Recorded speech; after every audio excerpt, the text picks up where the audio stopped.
Welcome to Geese 4x4, the most budget-friendly off-road channel in all the YouTubes. And today I'm going to tell you why I believe this is the last great budget-friendly off-roader. That's right, a Jeep ZJ. I'm also going to tell you why I think it might be one of the best rigs that Jeep ever made, with a few mods, of course. Don't forget to like and subscribe before we start this video.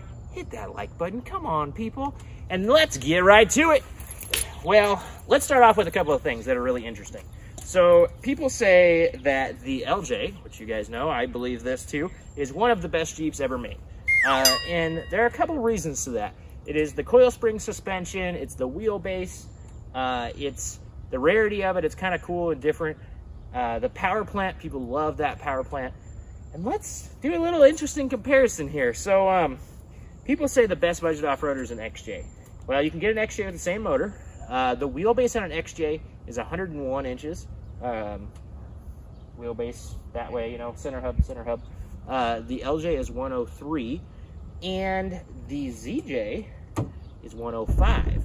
If you ask a lot of people in the desert, they would say 105 to 110 is a really key ingredient to the ride of a vehicle. This is right in there and really easy to stretch because there's nothing really in front of the wheels and stuff like that. So, okay, there's the ZJ in comparison wheelbase wise. Let's talk about the motor. That LJ over there, I'm looking over there because my LJ is sitting there, has a straight six 4-liter, one of the best motors ever made. The XJ, you can get it with a straight six 4-liter, one of the best motors ever made. This, you can get it with a straight six 4-liter, one of the best motors ever made. You can also get this with two more motors. You can get this with a 5.2 V8 that has a little bit more pep in its step. And you can also get it with a 5.9, which was the most horsepower you could get at the time being. I think that was a 98-year thing. And yeah, so you can get even better motors than this. They have more power. The 5.2 was put in tons of trucks and stuff, so you can buy those parts about anywhere, just like the 4-liter. So I really like that this one has a 5.2 in it. I thought it was a good platform when we bought it, and it's proved to be pretty good. Now on to the next thing, the suspension. Okay, coils. We got coils, we got control arms, coils with a shock next to it, and XJ, you've got coils in the front, same suspension as ZJ, but in the XJ, you have leaf springs in the back. Now, a ZJ, you have coils front and rear. So you have the exact same suspension as a TJ LJ on this with more horsepower availability. So I think this is a really, really interesting thing that nobody has really figured out. The other thing that's really interesting, so on TJs, the only way you could get disc brakes in the rear was by buying a Rubicon. I believe all LJs, I think, somebody correct me if I'm wrong, I think that all LJs did come with disc brakes in the back. I might be completely wrong.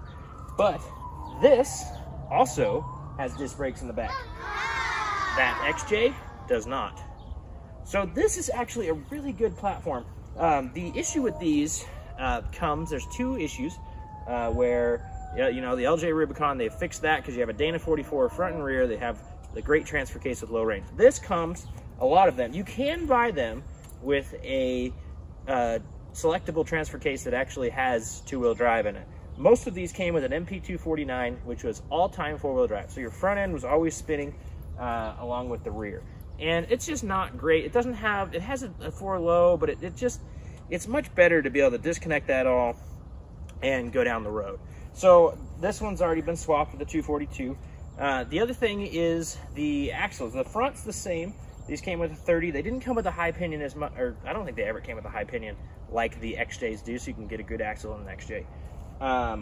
But the Dana 30 in the front, and they had a 44A in the rear and a 35.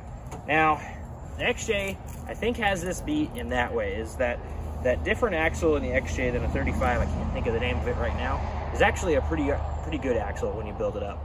Now, the 44A is an aluminum housing, and they tend to twist, and so the 44 beef is really not that beefy on a ZJ. We opted for the 35. We were happy this one had it. It wasn't like we were searching and didn't want it, but we were happy that it had a 35 because the housing's stronger than a 44A.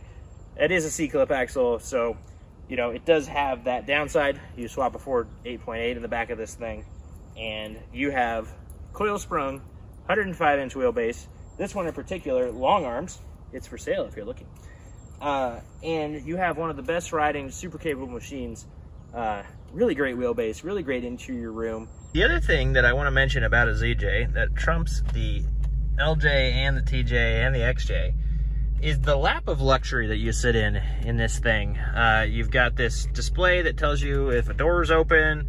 You've got automatic headlights. You've got AC, which you can have, and all those other things. But just the amount of luxury items that you can get, this is definitely a pretty luxe cruiser.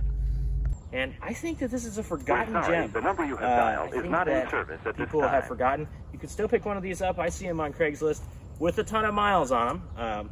If you are looking and you're looking at this one, this has 115,000 miles on it. So it's pretty cherry. But anyway, you can pick these up on Facebook Marketplace with 200 plus thousand miles on them for $1,500 pretty much all day long. They're not going to be super nice, but they're going to be a great wheeler because their suspension is great, and you have a pretty good power plant behind it. The transmissions are pretty good. All you need to think about is a transfer case and maybe axles. So I really like the suspension. This thing drives really well. It rides really well. And yeah, I think that is why this is a forgotten cheap off-roader. It doesn't seem like anybody has started to pick these up. They're still kind of a red-headed stepchild. When we see them out on the trail, it's very rare that I see one of these out on the trail. And I think I should see more. So as you're thinking about budget, as you want to get outside on a budget, great overland rig, I think. Great rock crawler even. And I think you guys should know about these ZJs. This is built from 93 to 98, 99. I think 98 was the last year. And they really didn't change a whole lot throughout those times. 98, I believe, was the 5.9s. You can always get them with a 4-liter. There's a really cool build, Stormtrooper ZJ. If you haven't come across him, he has got a 4-liter in his, and he's done a great job building his. So shout out to Damon for that guy. But anyway, this is a great platform. And if you're looking to get into the off-road world for cheap, I think this is a great answer for you. Thank you for watching. Thank you for your time. Please don't forget to subscribe. See you next time.